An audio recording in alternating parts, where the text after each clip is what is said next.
তব কথামৃতম তপ্ত জীবনম কবিভিরীড়িতম কলমশাপহম শ্রবণমঙ্গলম শ্রীমদাততম ভুবি গৃহন্তি এ ভূরিদা জনাঃ।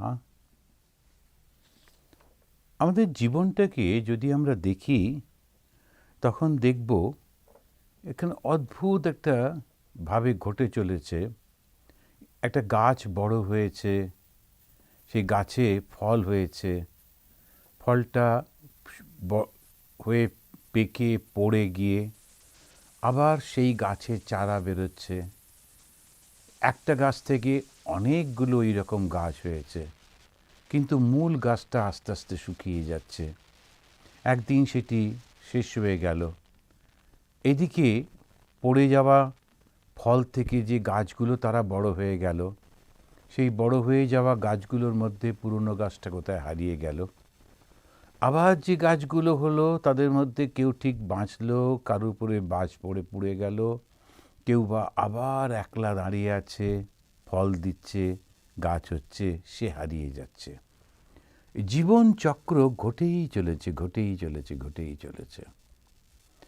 এইটা আমরা কেউ যদি বুঝতে পারে, কেউ যদি ওই যেখানে এই ঘটনাটা ঘটছে, ওই চক্রটা ঘটছে, সেখান থেকে সে যদি বুঝতে পারে যে না, আমাকে এর থেকে সরে থাকতে হবে, তাহলেই কিন্তু হয়ে গেল। তো সেজন্যই এইখানে যে ঠাকুরের এখানে যখন আমরা পড়ছি, তব কথামৃতম তপ্ত জীবনম, এই জীবনটা যখন তাপিত হয়েছে। কি করে তাপ হচ্ছে? যখন আমরা ব্যাপারটা, সত্যটাকে অনুভব করছি। যদি আমরা চোখ বুজে এই সার্কেলটাকে দেখতে থাকি, যে একটা গাছ বড় হয়ে তার ফলটা পেকে মাটিতে পড়ে তার থেকে চারা হয়ে সেই চারাটা বড় হচ্ছে, কিন্তু আসল গাছটা ধীরে ধীরে বুড়ো হয়ে মরে যাচ্ছে, এবং নতুন গাছটা তলাতে সেটা কোথায় হারিয়ে গেল। আবার এই গাছটা থেকে, এই যে সার্কেলটা আমাদের জীবনেও যদি আমরা দেখতে পাই, আমি গাছের উদাহরণ এই জন্য দিচ্ছি, আমরা চোখের সামনে দেখতে পাই।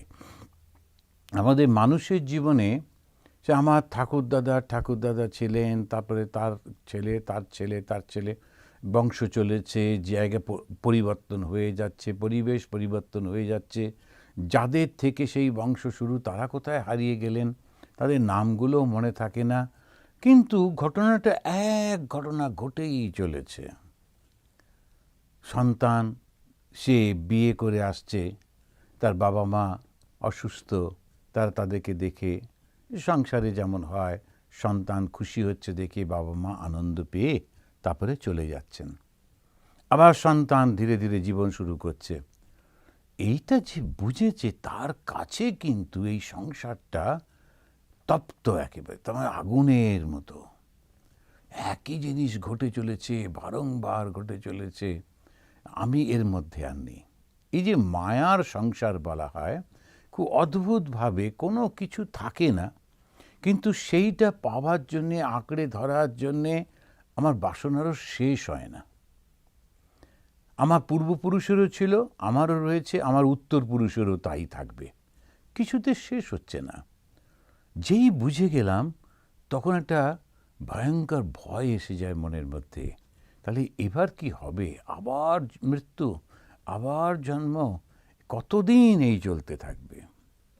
তখন আমরা ওই কান পেতে শুনি, কেউ যেন বলছেন যে এইটা, এর অন্ত আছে, এই চক্রের একটা অন্ত আছে। চক্রের শুরুটা আমরা জানি না, এটা মায়ার দ্বারা হচ্ছে। ঈশ্বরের শক্তি সেই ঈশ্বরের সঙ্গে সমানে রয়েছে। ঈশ্বর কবে সৃষ্টি হয়েছেন আমরা জানি না, মায়া তার শক্তি কবে সৃষ্টি হয়েছে জানি না, কিন্তু উনি ওই যে একটা বানিয়ে দিয়েছেন, সে ঘটেই চলেছে। যেই আমরা তার থেকে দূরে সরে যাই, যেই বুঝতে পারি আরে এটা তো পরিবর্তনশীল জগৎ, আমি এর মধ্যে থাকবো না, সঙ্গে সঙ্গে যেন সরে যান, এবং তখন তার ডাকটা বুঝতে পারা যায়। যখন এই যুদ্ধের হুঙ্কারের মধ্যে, সংসার যুদ্ধের থেকে আমরা যেই একটু বাইরে যাই, অমনি বুঝতে পারি। আর সেই জন্যে তখন সেই তপ্ত জীবনম এই মানুষগুলোর কাছে তার কথাগুলো খুব অমৃতময় মনে হয়। তাই তো, ঠিকই তো বলেছেন। আর এই মানুষগুলোকে জন্যে যারা একটু বুঝতে শিখে গেল, এই ভগবানেরই কৃপায় তাদের নিজেদের মধ্যে একটা ভাব এলো, তারা যেই একটু জীবন স্রোত থেকে বাইরে এসে দাঁড়ালো, তখন তাদের জন্যে স্বয়ং ভগবান শরীর ধারণ করে আসেন, তাদের মতো করে তাদের সঙ্গে থাকে না, তাদেরকে অনুপ্রেরণা দিতে থাকেন। সেই অনুপ্রেরণাটা কি? সত্যকে জানার অনুপ্রেরণা। আর যেই সত্যকে জানার অনুপ্রেরণাটা আমি বুঝবো কি করে আমার মধ্যে এসছে, তো ওই কথাগুলো আমার ভীষণ ভালো লাগবে। তব কথামৃতম, তখন অমৃত স্বরূপ মনে হবে। একটু ফোঁটা জল ছিল না, কেউ তখন খুব সুন্দর এক গ্লাস জল দিল, ঠান্ডা জল, তখন যখন আনন্দ তৃপ্তি, ঠিক সেই রকম মনে হবে। ভগবানের কথা শুনে যখন আনন্দ হচ্ছে, বারবার শুনতে ইচ্ছা করছে, তার মানে কিন্তু সংসারের ঘোলা ওই জলটা চলে গেছে, এখন একেবারে শুদ্ধ পরিষ্কার জলটা এসে গেছে। তা এই ভাবটা নিয়ে আমরা চলব। ভারতীয় সভ্যতাটা গড়ে উঠেছে, এটা একটা অসাধারণ ফিলোসফি বা দর্শনের উপর গড়ে উঠেছে। এই দর্শনটা কি? প্রত্যেকটি প্রাণীর অন্তরের মধ্যে ঈশ্বর রয়েছেন। এই কারো কারো মধ্যে সেই ঈশ্বরত্ব অনেক বেশি প্রকাশ হয়েছে, আর সেই প্রকাশটার জন্যেই আমরা তাকে গুরুজন বলি। যেমন বাবা মার মধ্যে ওইটার বেশি প্রকাশ, তাকে আমরা গুরুজন বলি, গুরুজন। তো গুরুজন, গুরু মানে যিনি শিক্ষা দেন, তার সেই জন। এখন বাবা মা আমাদের শিক্ষা দেন, তারপরেতে অন্য কেউ কেউ আছেন তারাও শিক্ষা দেন। এই যে আজকে সকালেই আলোচনা হচ্ছিল যে 3 রকমের গুরু আছেন। তো এখন এই যে আধ্যাত্মিক গুরু, তারপরে হচ্ছে শিক্ষা গুরু, তারপরে দীক্ষা গুরু, ইত্যাদি ইত্যাদি। এই যে গুরুজন কেন? তার মধ্যে ঈশ্বরীয় ভাবটা একটু বেশি প্রকাশ সবার মধ্যে আছে। বড়রাও ছোট্টকে প্রণাম করতেই পারে, তার মধ্যে ঈশ্বর, কিন্তু প্রকাশটা বেশি নেই তার মধ্যে। সেই জন্যে আমরা তাকে প্রণাম করি না, তাকে আদর করি, স্নেহ করি। ঈশ্বরীয় প্রকাশ কি করে বুঝবো? ওই ভালোবাসাটা। ঈশ্বর মানেই ভালোবাসা। তো পিতার মাতা তারা কত কষ্ট করে সন্তানকে বড় করেছেন, লালন পালন করেছেন, জন্মের পর থেকে, জন্মের আগে থেকে এবং পরে অন্ততপক্ষে 16-18 বছর তারা একেবারে তাকে ঘিরে রাখেন, কত ভালোবাসা দিয়ে ঘিরে রাখেন। আর ওই সন্তান ওই ভালোবাসাটা অতটা বুঝতে পারে না, সুতরাং সে নানা রকম দাবি দাওয়া করতে থাকে, এবং সেই সমস্ত ওই আমরা খানিকটা বলতে পারি যে স্নেহের অত্যাচার, ওটাও সহ্য করতে হয়, সব করেছেন। ওই যে ভালোবাসা, ওই যে কনসার্ন, ওটাও তো ওই ভালোবাসাটাই তো ঈশ্বরের। সুতরাং তারাও গুরুজন। তো এখানে তখন তাকে যখন প্রণাম করছি, ওই ভালোবাসা যার মধ্যে প্রকাশিত হয়েছিল তাকে প্রণাম করছি, ওই বাবা মাকে। যিনি শিক্ষক তাকে প্রণাম করছি। যারা গুরুজন, যারা বয়সে বড়, তারাও আমাদের স্নেহ করেছেন, কখনো কখনো ভালো প্রসঙ্গ তুলে কথা বলেছেন। সেই জন্য দেখা হলে বড়দের পায়ে হাত দিয়ে প্রণাম করার রীতি আমাদের দেশে এটা রয়েছে। তাতে তার ভেতর থেকে, সেই যে বয়স্ক মানুষটির ভেতর থেকে একটা আশীর্বাদ, একটা ভালোবাসা, একটা প্রার্থনা ওই ছোটটির জন্যে হয়। এই ট্র্যাডিশনটা অ্যাপারেন্টলি দেখে মনে হয় এ আবার কি, পায়ে হাত দিতে হয়। এখন তো যেমন হচ্ছে হাই ইত্যাদি বলে ছেড়ে দেয়। কিন্তু একটা যখন জাতির মধ্যে এক সংস্কৃতি গড়ে ওঠে, সেটা একদিনে তো হয় না, বহু দিনের পরীক্ষা নিরীক্ষার পরে এইটি গড়ে ওঠে। তো এর মধ্যে একটা পেছনে কারণ আছে। ঠাকুরকে যখন প্রণাম করছেন, ঠাকুর মাঝে মাঝে স্মরণ করিয়ে দিচ্ছেন, বলছেন ঈশ্বরকে প্রণাম করো। আবার বলছেন তিনি সব হয়ে রয়েছেন। এবার দেখুন ঠাকুরের কথাগুলো, যখন তাকে প্রণাম করছেন বলেন ঈশ্বরকে প্রণাম করো, তারপরেই বলছেন তিনি সব হয়ে রয়েছেন, তবে এক এক জায়গায় বেশি প্রকাশ, যেমন সাধুতে। কেন? সাধুর মধ্যে স্বার্থপরতা নেই, রয়েছে শুধু ভালোবাসা। তো ঈশ্বর কি? ঈশ্বর হচ্ছেন প্রেম আর নিঃস্বার্থপরতা। ঈশ্বর হচ্ছেন ভালোবাসা আর নিঃস্বার্থপরতা। সাধুর মধ্যে ওইটা বেশি প্রকাশ। সেই জন্য সাধু নিজের বাড়ি সম্পর্কে, আত্মীয় স্বজন সম্পর্কে কোনো কথা বলতে চায় না, আর তাদের সঙ্গে বেশি যোগাযোগ রাখতে। তার চোখে সবাই সমান। এই সমান সমদৃষ্টিত্বই হচ্ছে সন্ন্যাসীর বৈশিষ্ট্য। আর সেই কারণেতেই তার মধ্যে ঈশ্বরের বেশি প্রকাশ, তাই লোকেরা তাকে প্রণাম করে। এখন দুটি উপায়, মাস্টারমশাই এই শব্দ দুটিও একটু মোটা মোটা অক্ষরে লিখে দিলেন। এখন দুটি উপায়, অভ্যাস এবং অনুরাগ, অর্থাৎ তাকে দেখার জন্য ব্যাকুলতা। শ্রীকৃষ্ণ গীতাতে তিনি বলছেন, অভ্যাসেন তু কৌন্তেয় বৈরাগ্যেন চ গৃহতে। বৈরাগ্য মানে ত্যাগ। কি কি ত্যাগ? যা আমাকে বাঁধবার চেষ্টা করছে, যা আমার মনকে বিষয়ের দিকে নিয়ে যাচ্ছে, সবগুলো ত্যাগ করে দেওয়া, বারবার বারবার মন থেকে ওদেরকে সরিয়ে দেওয়া। আর অভ্যাস করা, রোজ ধ্যান অভ্যাস করা, তা ভগবানকে ডাকার অভ্যাস করা, রোজ রোজ রোজ রোজ অভ্যাসে না। ঠাকুর এখানে বললেন অভ্যাসের অনুরাগ। রোজ অভ্যাস তো করছি, আর রোজই ভগবানকে ভালোবাসছে, আরও বেশি করে ভালোবাসছে, আরও বেশি করে ভালোবাসছে। এখন এই যে ভালোবাসাটা রোজ রোজ রোজ রোজ, যে ঠাকুরকে আমি ঘুম থেকে তুলছি, তারপরে তাকে একটুখানি জল খেতে দিলাম, তারপরে ঠাকুর বেড়াচ্ছেন, আমি ঠাকুরের পাশে পাশে বেড়াচ্ছি, খুব ভালো লাগছে। সকালবেলা আমিই ওয়াকিং করছি, কিন্তু ভাবছি ঠাকুর বেড়াচ্ছেন, আমি তার পাশে পাশে হাঁটছি। ঠাকুর এরকমভাবে কি সুন্দরভাবে কথা বলছেন, তিনি বেড়াচ্ছেন, আরও অনেকে রয়েছে, এক পাশে গঙ্গা বয়ে চলেছে, খুব সুন্দর হাওয়া বইছে। ওয়াকিংয়ের মধ্যে আমি ধ্যান করছি, হাঁটতে হাঁটতে আমি ধ্যান করছি। তো ওই হচ্ছে অনুরাগ।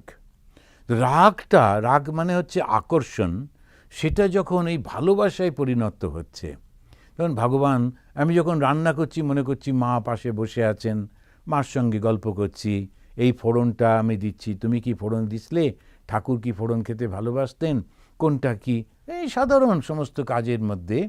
কিন্তু আমি মার সঙ্গে গল্প করতে করতে রান্না করছি, রান্নাঘর পরিষ্কার করছি, গুছিয়ে গুছিয়ে রাখছি। মা ওগুলো খুব ভালোবাসতেন, সব কিছু গুছিয়ে রাখা, যেই জিনিসটা যেখানে থাকবার সেটা ঠিক সেইভাবে থাকবে, সমস্ত সুন্দর করে রাখছি। যখন কেউ এলো তখন তার জন্য কিছু তৈরি করে তাদের সামনে দেওয়া, খুব সুন্দর পরিষ্কার পরিচ্ছন্ন সব কিছু, প্রতিটি মুহূর্তে ভগবানের সঙ্গে রয়েছি। তখন যেই বলছেন অভ্যাস আর অনুরাগ, এই দুটো যদি একসঙ্গে হয়। এবারে মাস্টারমশাইয়ের সঙ্গে চাই। মাস্টারমশাই বলছেন, বৈঠকখানা বাড়ির দোতলা ঘরের বারান্দায় ঠাকুর ভক্ত সঙ্গে প্রসাদ পাইতেছেন। বেলা 1টা হইয়াছে, সেবা সমাপ্ত হইতে না হইতেই নিচের প্রাঙ্গণে একটি ভক্ত গান ধরিলেন। এখন দেখুন, ওইটাই হচ্ছে ঠাকুরের মন তো সারাক্ষণ ওপরের দিকেই থাকতো, কিন্তু ভক্তরা তো ওটা জানতো না। ও যেই মানে খাওয়াটা শেষ হয়েছে সঙ্গে সঙ্গে যে গান জানে, সে একটা গান, এখন সব চলে যাবে তার আগে একটা গানটা করে নি, ওটা গান ধরেছে। এখন অনেক সময় আমরা দুটো জিনিস একটু গুলিয়ে ফেলি, একটা হচ্ছে ভোগ আর একটা প্রসাদ। তো ভোগ হচ্ছে রান্নাটা করেছি ঠাকুরকে দেবো, ওইটা। আবার যখন হয়ে গেল ঠাকুরকে অফার করা হলো, যেন ওনার খাওয়া হয়ে গেছে, ওটা তখন প্রসাদ। আমাদের ক্ষেত্রে যেটা হবে তখন হচ্ছে খাবার তৈরি হলো, এবার এঁটো হলো, অর্থাৎ খাওয়া হয়ে গেল, কিছু কিছু থাকলো ওটা।